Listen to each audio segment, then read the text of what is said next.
withdrew this case under section 87 ACPC and the ground that have been given.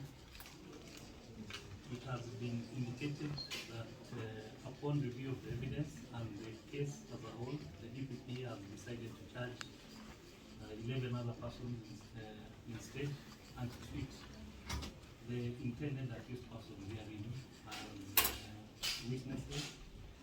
And in that respect, case number E289 of 2023 has already been instituted. In the circumstances, I will allow the application for withdrawal of this matter under section 7 ACPC and the accused persons.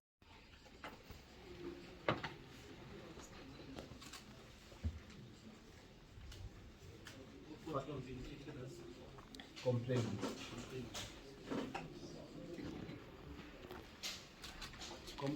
and witnesses.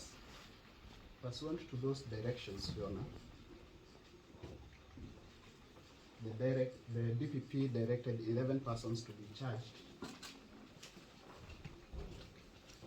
and for the persons who are before you to be treated as witnesses against those 11 persons. And there is a matter before court number 1, court file number E289 of 2023, where the state intends to use the persons before you as witnesses.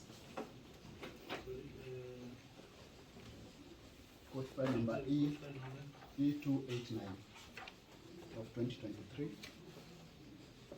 E289? Yes. 2023. Where plea was taken on 26th April. We are thus before you seeking the court to allow the DPP to withdraw this matter under section 87A, so that the persons who are before you can be witnesses in that matter. You said the plea was taken on 26th April this year.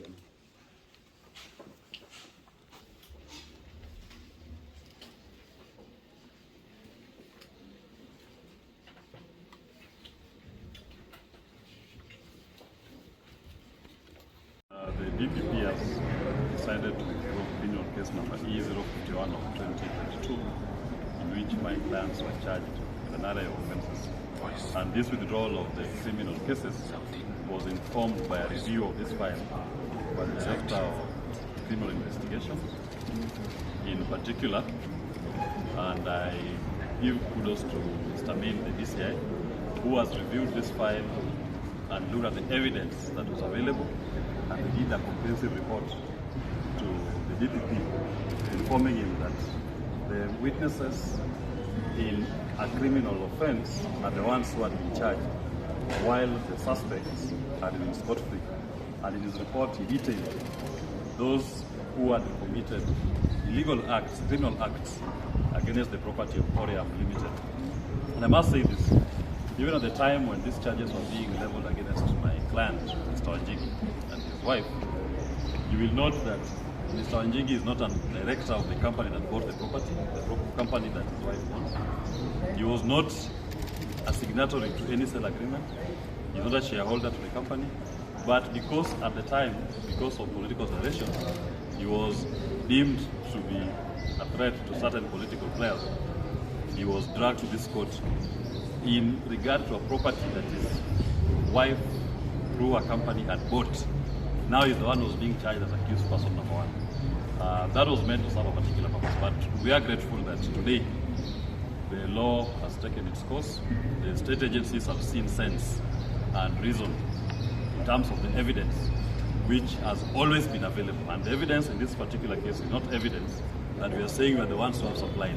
It is evidence that is available in different independent state offices of the Ministry of Lands, the Registrar of Companies, the government printer, the Kenya Revenue Authority, different banking institutions. People have independently handled the transaction. In fact, the person who sold this land to Oriam, they are there as consults, and they came to court saying, we sold this land and we bought it from Dodhia. And Dodhia are there saying, yes, we sold this land. to us an alibi. Though they are saying we are located at this land, and the DCI report has traced the history of that parcel back to 1967 when it was first allocated, and indeed the persons who were forced to go through an attempted criminal process were all innocent persons. But in my view, it was purely meant to persecute Mr. Wanjigi and to stop him in his political moves that he had made last year. But that is unstoppable, I believe. He will not relent.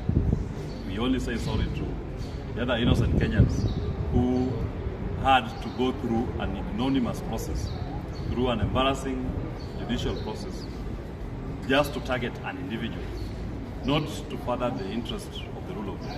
In fact, as I conclude, I must say, if you look at the file that now the real criminals have been charged with, you will note that somebody goes to court and says that he's paid 90 million shillings cash and cannot explain where he got the money from, who he paid it to, who received it. It is a mockery. Look at the file when you have time and you will find that we couldn't have been in this place in the first place. It is just sad that it took this long, but we are glad that ultimately the state agencies have seen sense and they've allowed justice to take its course and invoke the provisions of the law to bring the right perpetrators of criminal activities against the land belonging to Korea. That's all. Any question? Sir? Okay. I'll be very brief. As my good Wakili has said, I want to thank the current justice system, the DCI, the Office of the DCI, and the DPP, and the Office of the DPP for bringing justice to our home. If you recall, this was a very traumatic period for my family. We had been through various episodes in the last regime. This was like one of those climaxes where we were raided at night by police officers dressed like they are going to war, like they are going to fight terrorists, like we are such bad people. And they kept us called up for almost 24 hours.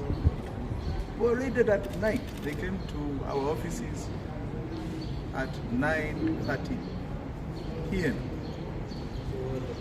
Very unnecessary. But it was so because of the politics of the time. And my entire family were very traumatized by it. On something we proclaimed complete, and we complained at the time, complete innocence. You have seen my wife here. My wife is dragged into matters. Najua they say, wanaume wanapambana. You don't follow somebody mpaka the wife, the child, sijui nani. You don't. Wanaume munapambana sisi wawili. Men are the soldiers. Don't drag in the family. And in the last regime, this was the case. I was dragged. They attempted to drag my home in 2017, where this same good wife of mine was traumatized for almost 72 hours for nothing. You drag her again here. There is an incident where even they went to try and drag him to this same system. For ajili ya siasa. My own father. My father is 91 years old. And you want to bring him in.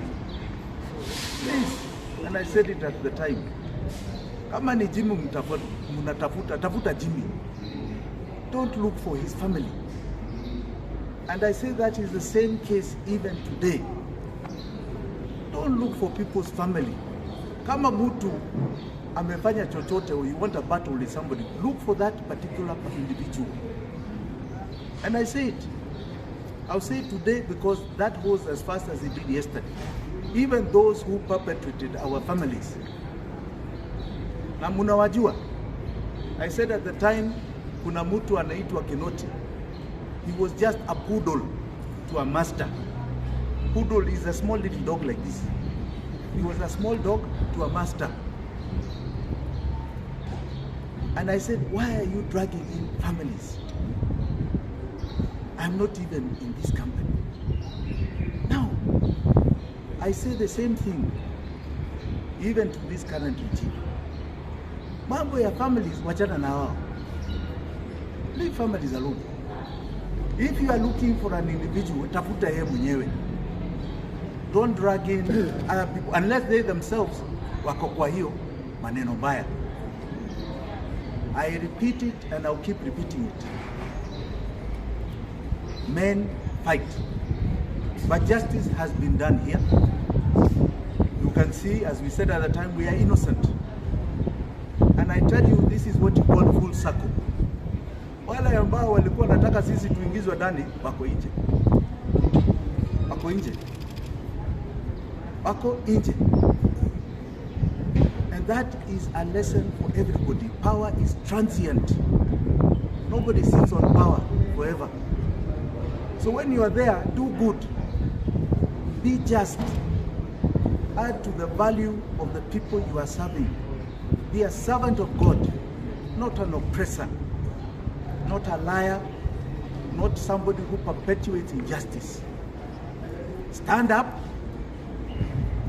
and make sure that by the time you leave power, the people you are serving are better off than you found them.